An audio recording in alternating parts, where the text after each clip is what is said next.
Welcome to the video. पिछली video में हमने ये जाना था कि फ़ूड किस हद तक इम्पॉर्टेंट होता है हमारी चेतना को असर करने में। हमारी चेतना के ऊपर सीरीज़ की ये सेकंड वीडियो है और इस वीडियो में हम जानने वाले हैं कि कैसे फ़िज़िकल फ़िटनेस और नींद हमारी चेतना पर बहुत प्रभाव डालती है।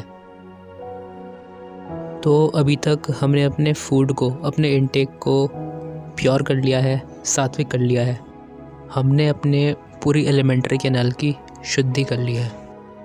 इंटरनल क्लींजिंग के बाद अब बात आती है एनर्जीज़ की, कि कैसे आप जो भी मेडिटेशन करते हैं या फिर कोई भी साधना करते हैं उसमें कैसे आप अपनी एनर्जीज़ को हाई रख सकें, कैसे बिल्कुल एक्टिव रह सकें। देखिए, अगर आपको अपनी बॉडी को फुल ऑफ एनर्जी रखना है तो उसके लिए आपको अपनी बॉडी में ऑक्सीजन की सप्लाई ज़्यादा करनी होगी और फूड की सप्लाई ज़्यादा करनी होगी। फूड के बारे में हमने अपनी पिछली वीडियो में जान ही लिया था कि कैसे सात्विक फूड हमारे लिए बहुत अच्छा साबित हो सकता है। तो अब बात आती है ऑक्सीजन की।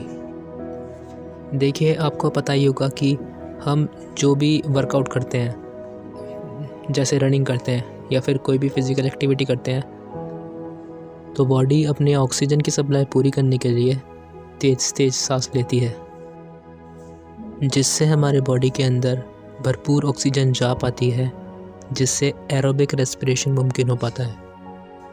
और इस एरोबिक रेस्पिरेशन की वजह से हमें वर्क करने की एनर्जी मिलती है। तो अगर एनर्जेटिक रहना है ना, तो फिज़िकली एक्टिव होना तो बिल्कुल अनिवार्य है। तो अब बात आती है कि फ़िज़िकली एक्टिव रहने के लिए हम क्या कर सकते हैं। कुछ लोग जिम जाते हैं, कुछ लोग मॉर्निंग वॉक पे जाते हैं, कुछ लोग योगा क्लासेस करते हैं। देखिए, ऑन द फिज़िकल बेसिस ये सारे ही मेथड बहुत अच्छे हैं, पर अगर आपको अध्यात्म में कुछ अनुभव करना है ना, तो मुझे नहीं लगता कि जिमिंग और रनिंग काम आ सकती है।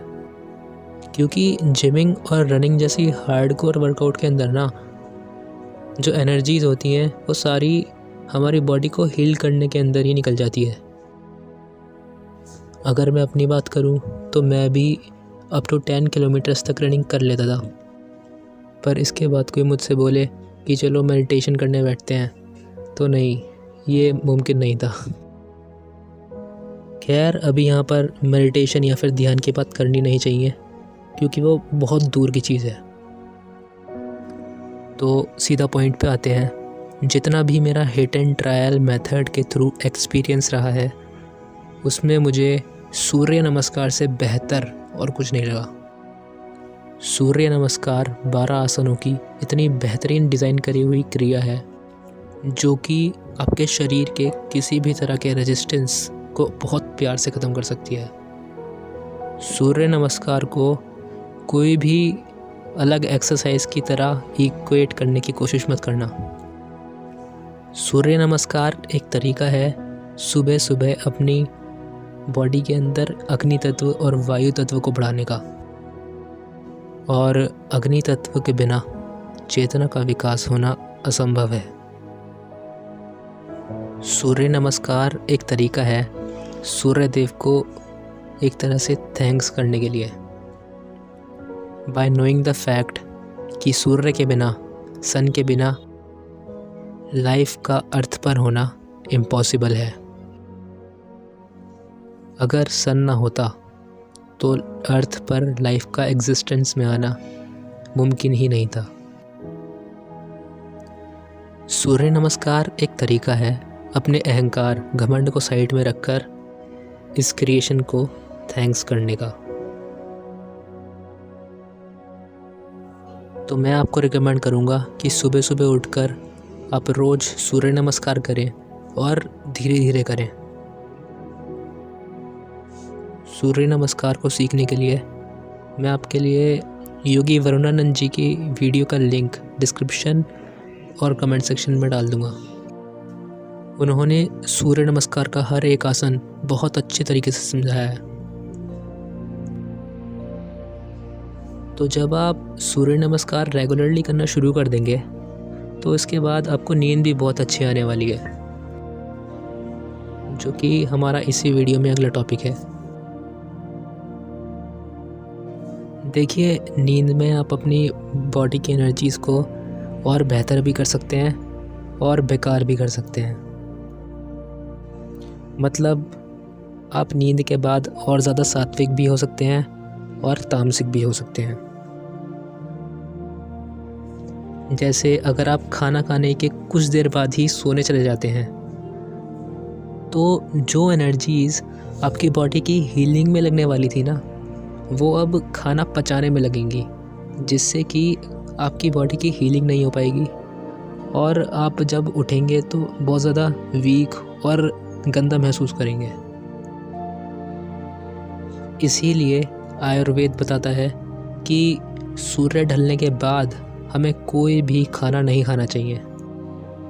पर आजकल तो मैं देखता हूँ सीन ये चल रहा है कि लोग भर भर कर रात को ही खाना खाते हैं, जो कि ठीक नहीं है। तो अगर आपको नींद बेहतर लेनी है और अपने अंदर सात्विकता बढ़ानी है ना, तो सबसे पहला पॉइंट तो यही है कि रात को कम खाना। और दूसरी बात यह आती है कि जब भी आप सोने जाओ ना, तो अपने आसपास के एनवायरनमेंट को बिल्कुल सिंपल और क्लीन रखना, क्योंकि अगर आसपास के एनवायरनमेंट में आपके मैस बना होगा ना, तो अनकॉन्शियसली वो आपकी स्लीप पर इफ़ेक्ट डालेगा ही डालेगा।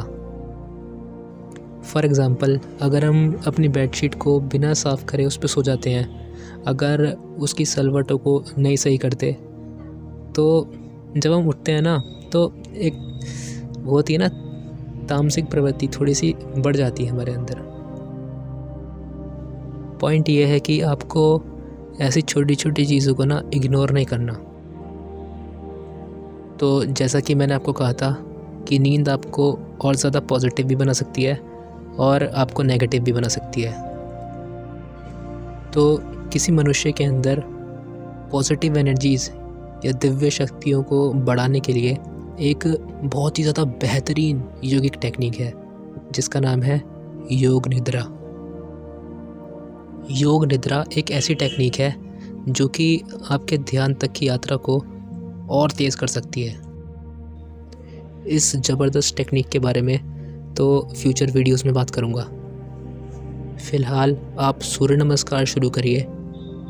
वीडियो का लिंक आपको डिस्क्रिप्शन में और कमेंट सेक्शन में मिल जाएगा। और हाँ, आपका शिवरात्रि का सीज़न कैसा निकल रहा है?